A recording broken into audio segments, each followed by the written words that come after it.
Halo, selamat datang pada ulasan One Piece bab 1147.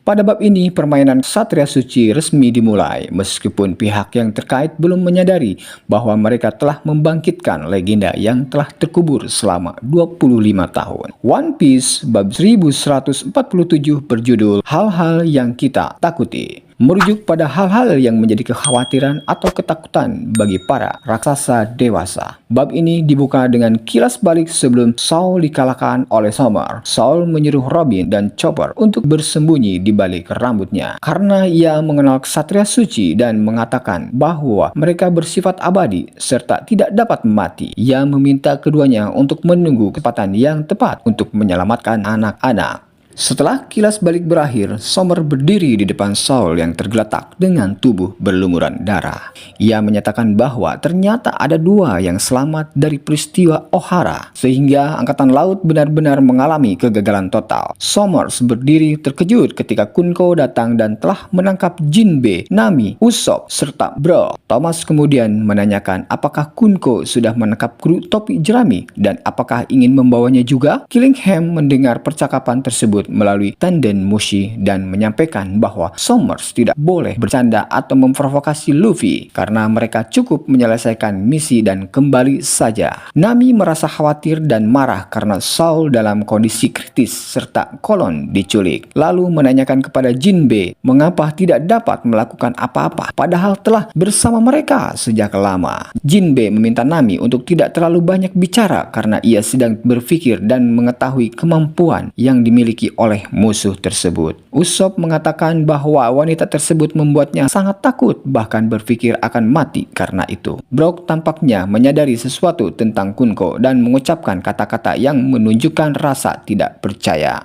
Kunko mengarahkan pedang kecil dan panahnya ke arah Brock. Kemudian Brock dapat melihat bagian bawah pakaiannya dengan jelas. Setelah itu, Kunko menginjak leher Brock sehingga kepalanya menghadap ke atas, membuat Usopp berteriak dan menyebutkan bahwa wanita tersebut adalah zombie yang muncul kembali. Kunko kemudian mengajak Brock untuk membuat musik untuknya sepanjang hidup dan menjadi budaknya. Hal ini membuat Nami, Jinbe, dan Usopp terkejut. Nami menyatakan bahwa mungkin Kunko mengenal musik Brock atau ada sosok penting seperti Naga Langit yang merupakan penggemar Soul King. Usopp menambahkan bahwa dirinya orang penting menyukai Brock. Summer menyuruh Kunko untuk melupakan keinginannya karena tidak ingin bertempur dengan Yunko dan mengajaknya untuk pergi menyelesaikan tugas. Brock menolak ajakan Kunko dengan mengatakan bahwa ia telah bersumpah setia hanya pada Kapten Luffy semenjak memberikan hidup keduanya. Kunko kemudian memberi ancaman bahwa akan membunuh Brock jika ia menolak. Namun Brock tetap tegas dan mengatakan bahwa lebih baik mati daripada hidup tanpa kehormatan. Setelah mendengar jawaban Brock, Kunko langsung menendangnya dengan keras dan membuat Usopp berteriak menyebut nama Brock. Kunko tampak emosional, menarik napas, lalu terus menendang Brock berkali-kali. Pada saat yang sama, Summer menanyakan kepada Killingham apakah sudah siap dan Killingham menyatakan bahwa pengumuman dapat dimulai. Summer memulai siaran ke seluruh wilayah Elbaf dengan menyapa penduduk dan menyatakan bahwa pesan tersebut ditujukan kepada para prajurit Elbaf. Para raksasa yang tengah bertempur dengan monster mimpi merasa bingung dengan siaran tersebut. Summers kemudian menyatakan bahwa semua situasi aneh yang terjadi adalah perbuatan mereka, lalu memperkenalkan diri sebagai Keken dari Tanah Suci Marizoa dan salah satu anggota Ksatria Suci.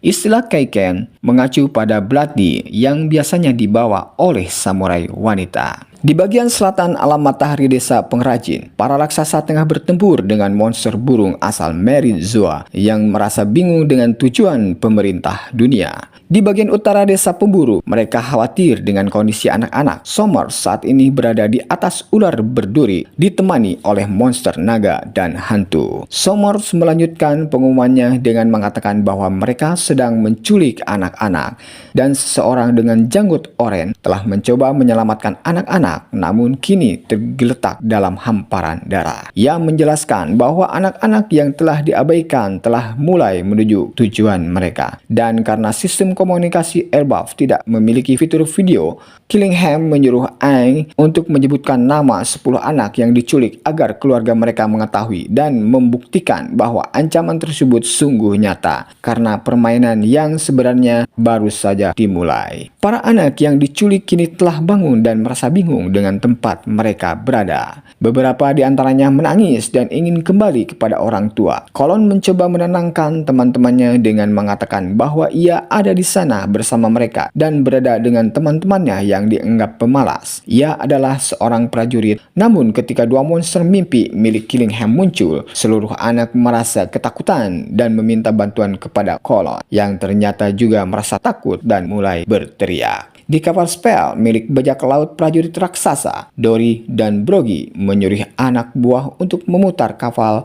agar menyelamatkan anak-anak. Namun kapal memiliki lubang dan dayungnya yang rusak, membuat mereka bingung dengan monster yang dihadapi. Seorang raksasa kemudian menyatakan bahwa monster tersebut muncul dari hal-hal yang ditakuti anak-anak dan menanyakan kepada Dory apakah istrinya adalah ibu dari Bento. Dory menjawab ya, dan raksasa tersebut menjelaskan bahwa bayangan Bento yang muncul merupakan hal yang ditakuti. Tiba-tiba muncul banyak monster yang menyerupai istri para kru raksasa, membuat mereka terkejut dan menyatakan bahwa hal tersebut juga menjadi kekhawatiran mereka. Para kru kemudian langsung meminta maaf kepada istri mereka dengan berbagai alasan seperti sering minum sambil berjalan, lupa membuang sampah, dan memakan kue madu untuk tamu. Setelah itu, monster tersebut langsung menyerang dan membuat kapal terbalik serta hancur. Somers mengumumkan kejatuhan kapal tersebut dan menyatakan bahwa harapan untuk menyelamatkan anak-anak menjadi semakin sulit karena tidak ada raja yang memimpin. Ia juga menyampaikan kepada Jorwood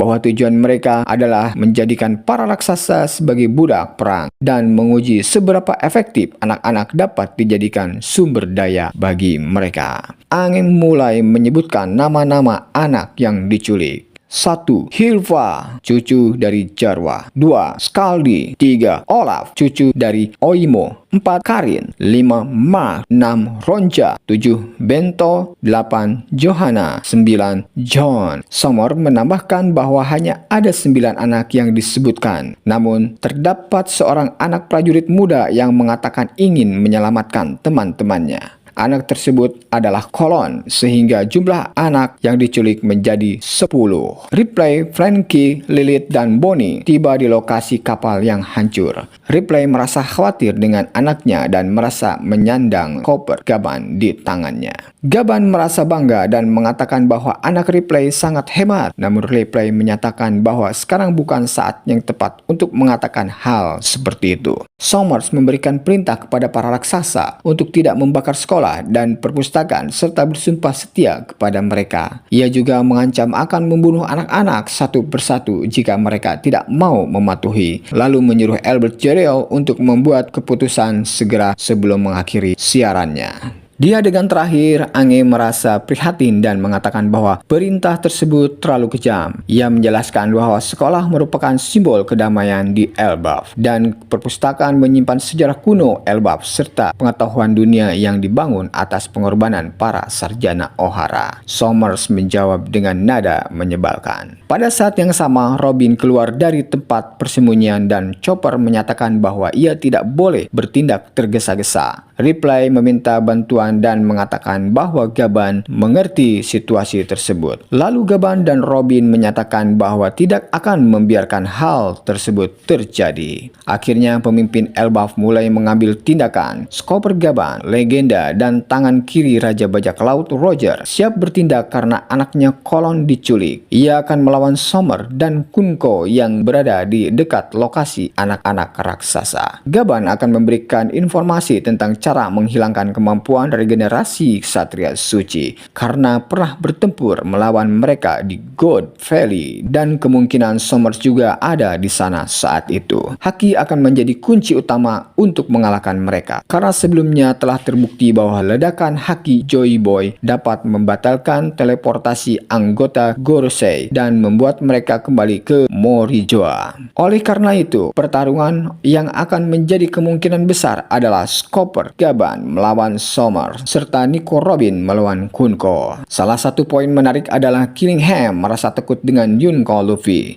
Jika Ksatria Suci benar-benar tidak dapat mati, mereka seharusnya tidak terlalu merasa takut. Kekuatan Luffy lah yang menjadi sumber kekuatannya, karena Killingham memiliki kekuatan berbasis imajinasi yang hanya dapat digunakan terhadap orang lain. Berbeda dengan kekuatan Nika yang dapat menjadi kenyataan dari pemikiran sendiri. Hal ini jauh lebih berbahaya dan menjadi kekhawatiran utama bagi Killingham. Jika kekuatan Nika benar-benar muncul secara penuh, pemerintah dunia akan sulit untuk melawannya. Demikian ulasan dan analisis mengenai One Piece bab 1147. Untuk kalian yang menyukai konten ini, silakan subscribe, like, dan share agar tidak ketinggalan cerita One Piece yang lainnya.